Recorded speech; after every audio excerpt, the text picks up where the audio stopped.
Come, all ye faithful, joyful and triumphant. Hi there, welcome back to my channel. I'm glad you're here.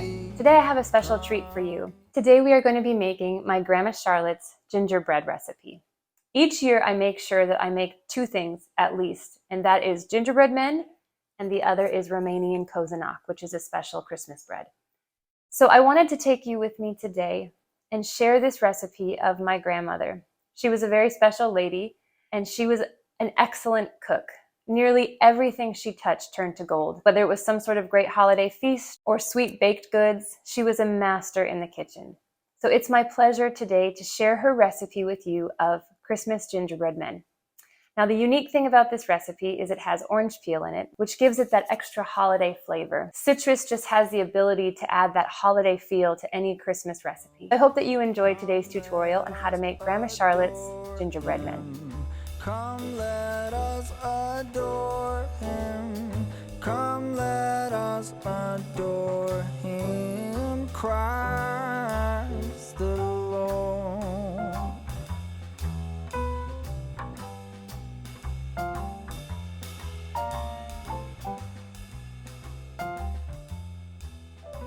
Okay, so here we are in the kitchen, ready to make some delicious holiday gingerbread men. We're gonna get started with this recipe by creaming together a cup of butter and 1.5 cups of sugar.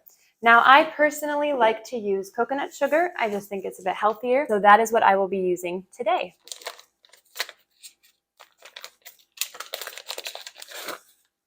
Now, you can use any kind of sugar that works for you. I just really like coconut sugar, and I get big bags of it. So we're gonna do 1 cup and another 1/2 cup. We're gonna add our attachment.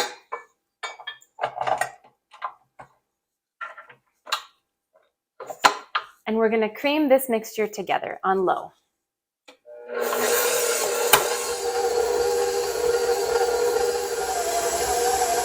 So now that our butter and sugar mixture is creamed together, we're gonna beat in an egg.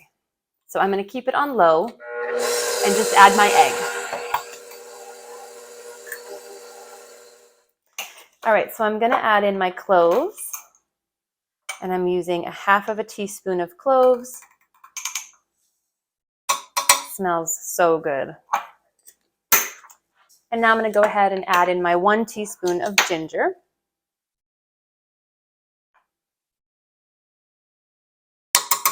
And next will be our 2 teaspoons of cinnamon.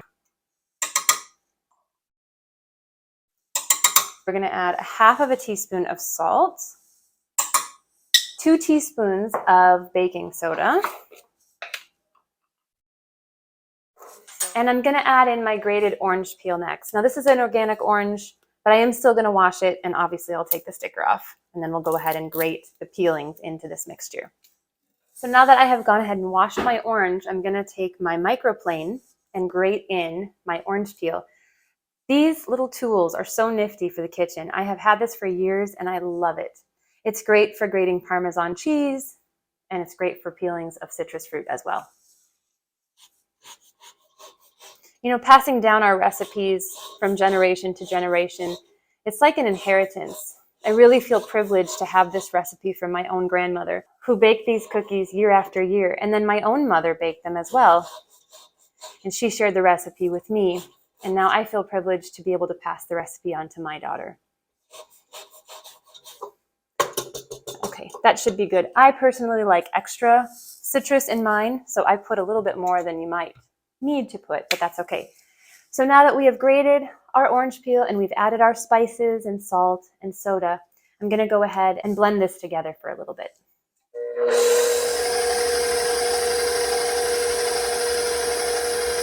And of course, next we are gonna add our flour. I am using Jovial's einkorn flour today. It's the all-purpose, and it is one of the best all-purpose pre-ground flours out there. We love this brand, we love this flour, and I'm really happy to use it in our gingerbread recipe today. This recipe calls for 3 cups of flour, which may seem like a lot, but you know, when you're making gingerbread, you want to have a good amount made all at once, so it really isn't that much.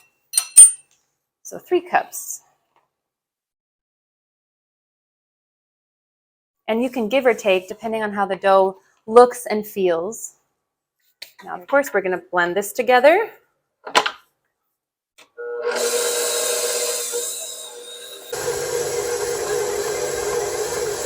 Now, the final ingredient is our 2 tablespoons of molasses. You can also use 2 tablespoons of maple syrup.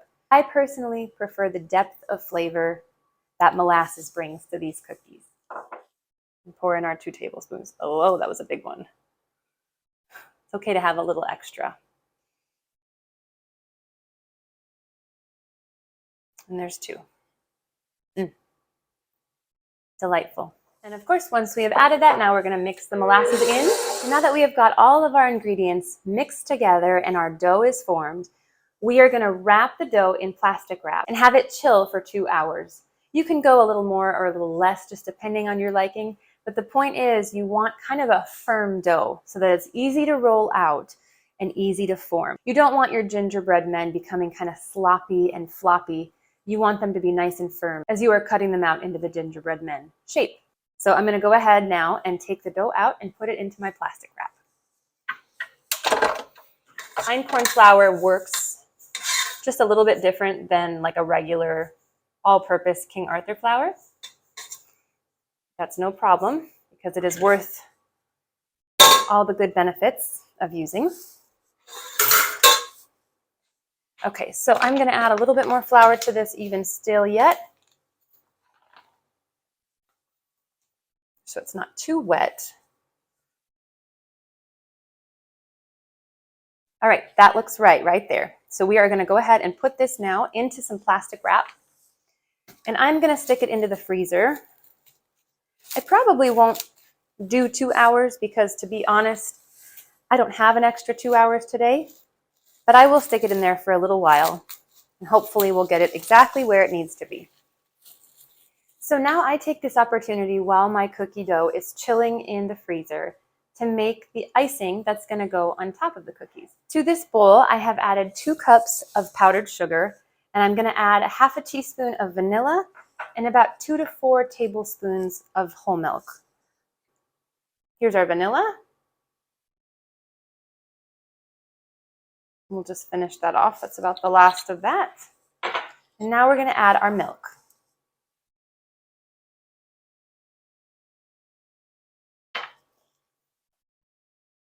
All right, that's looking about right.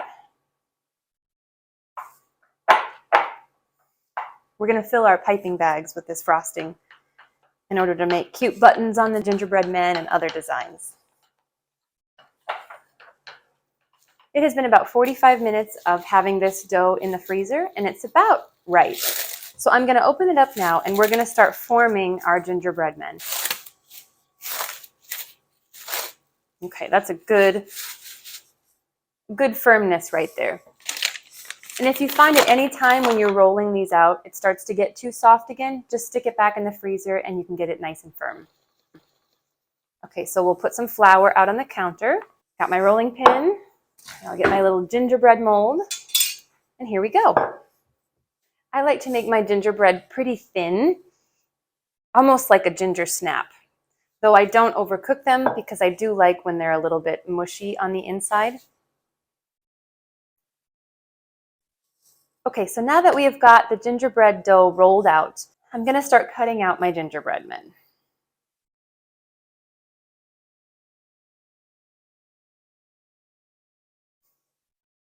So now I just start pulling away, almost like stickers, the extra dough from the cutouts. So I have the oven preheated to 350, and these gingerbread men will cook for about 5 minutes. They really don't need a lot of time to cook. And if you like them a little more crunchy, you can keep them in there for a couple minutes longer. But 5 minutes is about the sweet spot for these cookies. So now that I've got my men on a cookie sheet, I'm going to go ahead and stick these in the oven for 5 minutes.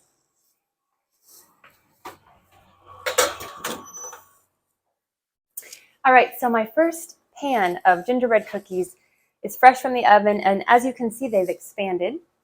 And what I'm going to do now is let these cool and then I will go ahead and frost them. Oh, word of the Father, now in flesh appearing. Come, let us adore him. Come, let us adore